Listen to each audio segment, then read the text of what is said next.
సొద్దలు మినపతోటి దోశ వేస్తున్నానండి. 2 గ్లాసులు సొద్దలు, 1 గ్లాసు మినపప్పు ఇలా వేసుకొని చూడండి అసలు ఎంత బాగా వస్తుందో దోశ. షుగర్ వాళ్ళకి ఇలా మిక్సీ వేస్తున్నానండి. గంటెలను సొద్దలు మినపప్పు రాత్రి నానబెట్టానండి. ఉదయం ఇప్పుడు ఇలాగ వేస్తున్నాను, మిక్సీ వేస్తున్నాను.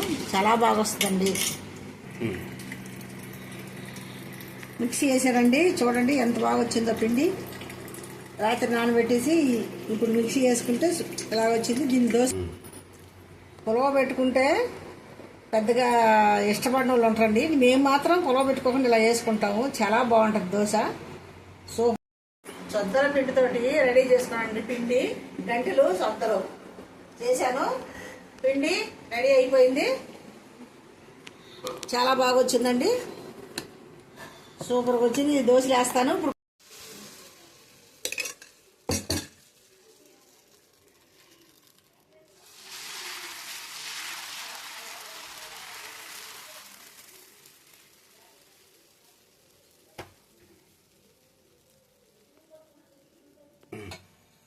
సొద్దల దోశ చూడండి.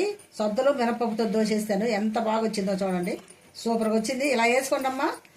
అందరికీ మంచిదే, ఆరోగ్యానికి మంచిది, పిల్లలకి మంచిదే, పెద్దవాళ్ళకి మంచిదే, షుగర్ వాళ్ళకి ఇంకా మంచిది. సూపర్గా వస్తుంది దోశ. చాలా బాగుంటుంది. ఇలా వేసుకొని చూడండి. చూడండి సొద్దలతోటి మినపప్పుతోటి వేసాను దోశ. సొద్దలు మినపప్పుతోటి దోశ వేసాను. చూడండి ఎంత సూపర్గా వచ్చిందో దోశ మాత్రం. ఇలా వేసుకొని చూడండి, చాలా బాగుంటుందండి. టిఫిన్లోకి సొద్దల దోశ వేసుకున్నానండి. చూడండి సూపర్గా వచ్చింది. ఇలా కొబ్బరి చట్నీ వేసుకొని చేసుకున్నాను ఈ సొద్దల దోశలోకి. ఎంత బాగా వచ్చిందో చూడండి. చాలా బాగా వచ్చిందండి.